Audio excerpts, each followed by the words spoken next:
नमस्कार दोस्तों। आज एक महत्वपूर्ण मुद्दे पर चर्चा करेंगे। वैसे तो सभी मुद्दे महत्वपूर्ण होते हैं, लेकिन इस मुद्दे को मैं अगर अति महत्वपूर्ण की श्रेणी में रख दूं तो गलत नहीं होगा।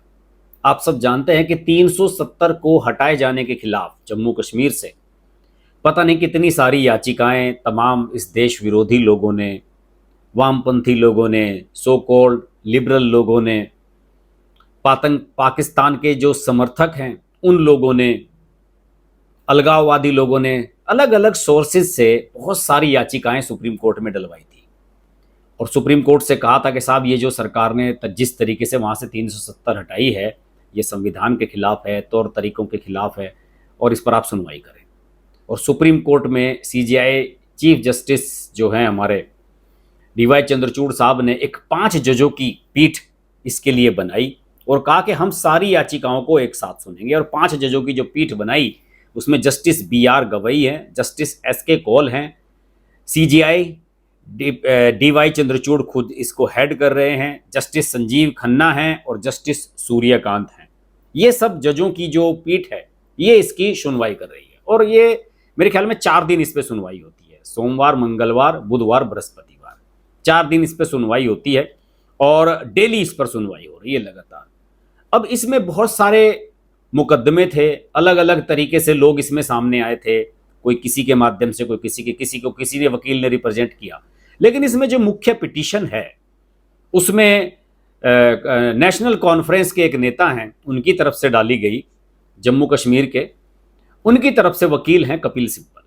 आप सब जानते होंगे कपिल सिब्बल इस देश में सारे वो मुकदमे लड़ते हैं जो देश विरोधी हों, केंद्र सरकार के खिलाफ हों या खासतौर से हिंदू समाज के खिलाफ, चाहे वो 3 तलाक वाला मामला हो, राम मंदिर का मामला हो, CAA NRC का मामला हो, मुस्लिम तुष्टीकरण का मामला हो, इन सब में कपिल सिब्बल आपको सामने खड़े आएंगे, नजर आएंगे। और देखिए मुझे तो हमेशा ये भी लगता है कि इस समय सुप्रीम कोर्ट में जो विपक्षी दल हैं, कांग्रेस वगैरह या दूसरे दल हैं, वामपंथी दल हैं, उनके समर्थक जो वकील हैं उनका बोलबाला है। अभिषेक मनु सिंह भी जाएंगे या फिर कपिल सिब्बल नजर आएंगे, ऐसे ही लोगों का, या पी चिदम्बरम नजर आएंगे।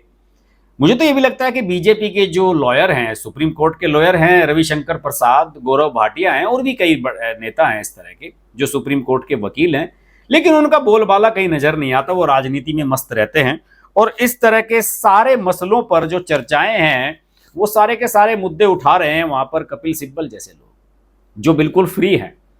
कांग्रेस ने उन्हें पार्टी में भाव नहीं दिया तो वो समाजवादी पार्टी के साथ मिल गए, अखिलेश यादव के माध्यम से राज्यसभा में पहुंच गए और अब सरकारी खर्चे पर काम कर रहे हैं। जो अश्वनी उपाध्याय हैं, सुप्रीम कोर्ट में लॉयर हैं, वकील हैं और बहुत मुद्दों पर PIL डालते रहते हैं, PIL मैन कहा जाता है जिनको, बीजेपी के नेता भी हैं, उन्होंने तो अभी पिछले दिनों एक आरोप भी लगाया था कि सरकारी खर्चे पर काम करने वाले कपिल सिब्बल साहब पार्लियामेंट में तो आते नहीं हैं, सरकारी बंगला है, सरकारी सुविधाएं हैं, सारे खर्चे ले रहे हैं और हर समय सुप्रीम कोर्ट में मुकदमे लड़ते रहते हैं। सवाल उठाया था उन्होंने। कपिल सिब्बल इसमें मुकदमे में वादी हैं और देखिए वो कपिल सिब्बल कहते क्या है। हालांकि सुप्रीम कोर्ट भी उनकी इस बात से एग्री नहीं हुई। उन्होंने कहा कि जब वहां से हटाया जा रहा था 370 तो सरकार को एक रेफरेंडम कराना चाहिए था, मतलब एक रायशुमारी करानी चाहिए थी। जैसे ब्रेक्जिट हुआ था, जब इंग्लैंड ब्रेक्जिट हुआ, उससे अलग हुआ था यूरोपियन यूनियन से, तो एक बड़ा रेफरेंडम उसमें कराया गया था, मतदान हुआ था और लोगों ने राय जताई थी कि हमें इससे अलग हो जाना चाहिए। तो उनका यह मानना था कि साहब अब इस तरह का कोई प्रयास केंद्र सरकार ने क्यों नहीं किया वहां से अलग होते समय। सुप्रीम कोर्ट ने खुद इस पर आश्चर्य जताया। सुप्रीम कोर्ट ने यह कहा कि आप ये किस तरह की बातें कर रहे हो, भारत जैसे संवैधानिक लोकतंत्र में जनता की राय स्थापित संस्थानों के माध्यम से ली जानी चाहिए और देश के संविधान के तहत जनमत संग्रह कराने का कोई सवाल ही नहीं उठता है।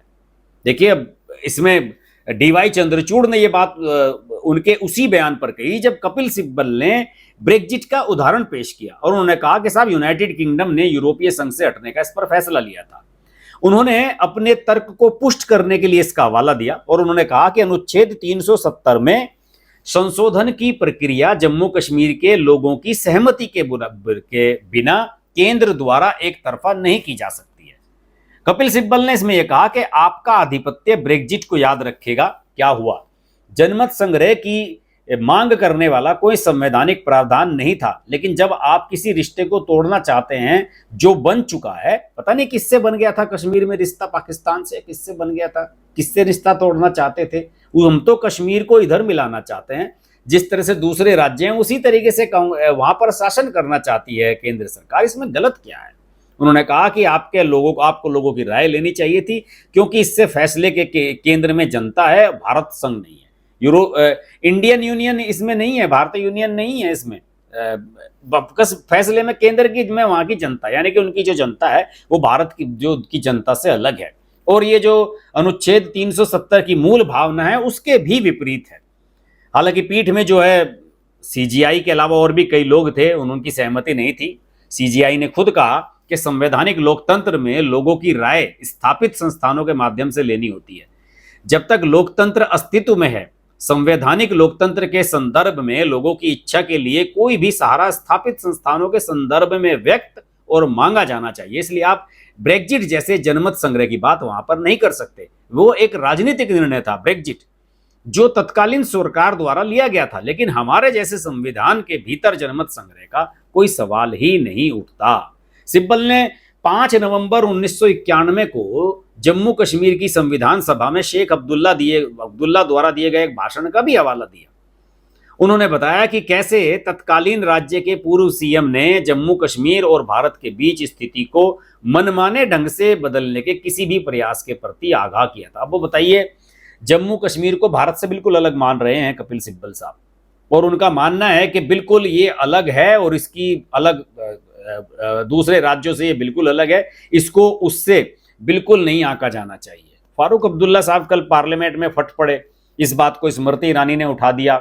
फारूक अब्दुल्ला साहब फट पड़े, कहने लगे कि आप हमें पाकिस्तानी समझते हैं, पाकिस्तान सपोर्टर समझते हैं, हमारे अधिकारों की बात आपने नहीं समझी, और अचानक बता दीजिए आपने जम्मू कश्मीर में जब से 370 हटाई है उसके बाद से आपने वहाँ क्या किया है, कितने कश्मीरी पंडित वहाँ गए हैं। देखिए, मुझे तो बड़ा आश्चर्य होता है इन लोगों के इन सवालों पर भी। कश्मीरी पंडितों के बारे में मेरे ख्याल में 1 या 1.5 साल पहले एक याचिका लगी थी, जिसमें लोगों ने मांग की थी, याचिकाकर्ताओं ने, कि साहब कश्मीरी पंडितों को अब इंसाफ मिलना चाहिए। 370 वहां से हट चुकी है, और लगभग 3-3.5 दशक पहले जो जम्मू कश्मीर से हिंदुओं को निकाला गया और जिस तरीके से उन पर अत्याचार वहां पर किए गए, उसमें उनका इंसाफ होना चाहिए और उन मामलों को सुना जाना चाहिए, क्योंकि उनमें से बहुत से लोग अभी भी जिंदा हैं। लेकिन सुप्रीम कोर्ट ने कह दिया कि नहीं साहब, ये पुराना मामला है।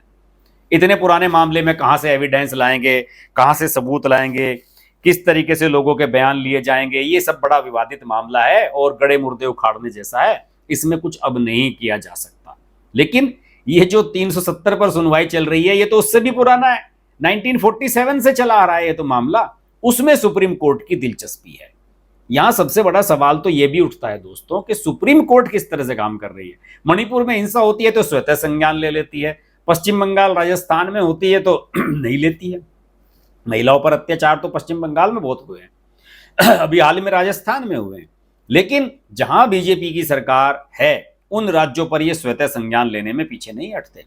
मुझे तो कई बार यह भी बड़ा आश्चर्य होता है, हालांकि मेरी इतनी हैसियत नहीं है, ना मैं कोई लॉयर हूं, डर भी लगता है कई बार सुप्रीम कोर्ट के खिलाफ बोलने से, कहीं हमारी वीडियो का कोई क्लिप काटकर चंद्रचूड़ साहब को ना दिखा दे के देखिए इस शख्स ने क्या कहा। लेकिन हकीकत बात है, अब सोशल मीडिया पर दुनिया लिख रही है, लोग कह रहे हैं, अब तो लोगों ने, वकीलों ने बोलना शुरू कर दिया है कि साहब सुप्रीम कोर्ट किस तरीके से काम कर रही है।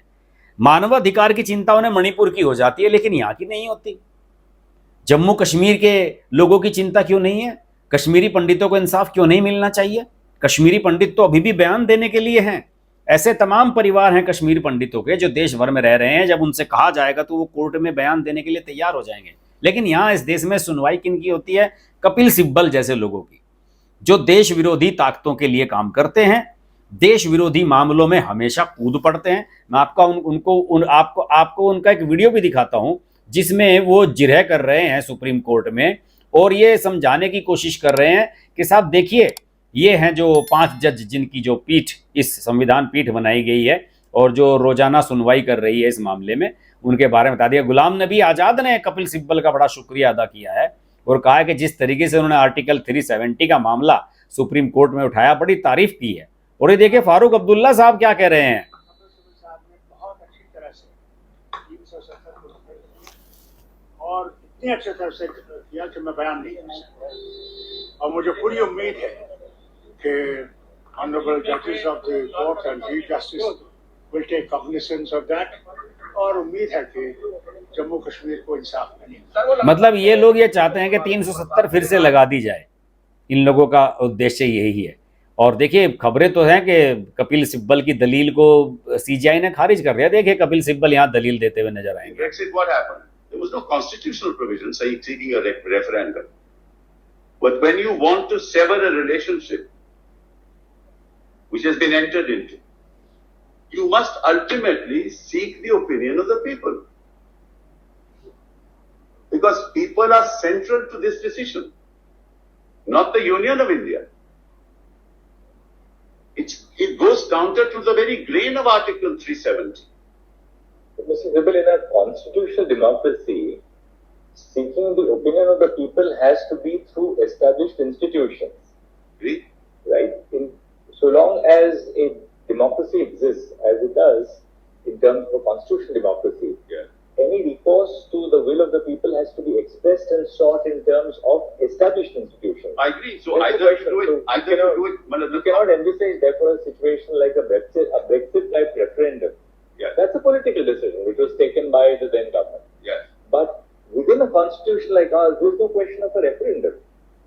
तो देखिए सीजीआई जो है चीफ जस्टिस ऑफ इंडिया हैं, उन्होंने भी साफ कह दिया कि ये जो है राजनीतिक फैसला था ब्रेक्जिट, आप उस तरह का यहां पर नहीं कर सकते जहां पर संवैधानिक प्रक्रिया चल रही है। और केंद्र सरकार को पूरा अधिकार है कि वो अब उस पर फैसले ले। और जब वहां पर संविधान सभा नहीं है जम्मू कश्मीर में, तो फिर राष्ट्रपति के पास सारे अधिकार आ जाते हैं। खैर मैं इसकी ज्यादा टेक्निकलिटी में नहीं जाना चाहता, लेकिन मैं कपिल सिब्बल जैसे लोगों को जरूर एक्सपोज करना चाहता हूं। और आप सब लोगों से भी निवेदन है कि इस वीडियो को ज्यादा से ज्यादा फैलाएं, प्रसारित करें, लोगों के बीच अवेयरनेस आए कि हमारी सुप्रीम कोर्ट जो है 370 के मामले को तो बड़ा गंभीरता से ले रही है। इवन समलैंगिक विवाहों को लेकर बड़ी सुप्रीम कोर्ट बड़ी जल्दी सुनवाई करने लगती है, लेकिन जब कश्मीरी पंडितों का मामला गया तो उसे सुनने से मना कर दिया, कह दिया कि पुराना मामला है। जबकि कश्मीरी पंडित अभी इस देश में हैं और जो पीड़ित परिवार है उनके लोग आकर आपको बयान दे सकते हैं, आपको सबूत दे सकते हैं, लेकिन सुप्रीम कोर्ट उसे सुनना नहीं चाहती। मुझे तो लगता है कि हमारे देश की जो सुप्रीम कोर्ट है शायद पता नहीं किस तरीके से सोच रही है। मुझे तो शब्द नहीं मिल रहे हैं कि किस तरीके से इसको बयान किया जाए। जब हमारा देश की सरकार इसमें कोई फैसला लेती है या कोई संवैधानिक प्रक्रिया अपनाई जाती है तो उस पर लोग ऐतराज करने के लिए पहुंच जाते हैं और उसको सुनने लगती है सुप्रीम कोर्ट, लेकिन ऐसे मामलों को नहीं सुना जा रहा है। ये बहुत गंभीर मसला है, इस पर एक पूरी राष्ट्रव्यापी राय शुमारी होने की जरूरत है। आप लोग भी अपनी राय दीजिए और मुझे कमेंट के माध्यम से बताइए कि आप लोगों की राय इसके बारे में क्या है। मैं कोशिश करूंगा कि अगले वीडियो में उन राय शुमारी जो आपकी है, आपका जो रेफरेंडम है, उसको उसमें शामिल करूं। आपसे फिर मुलाकात होगी। नमस्कार। अगर आपको हमारी वीडियो पसंद आई तो वीडियो को लाइक करें, चैनल को सब्सक्राइब करें और नोटिफिकेशंस के लिए बेल आइकन को प्रेस करें।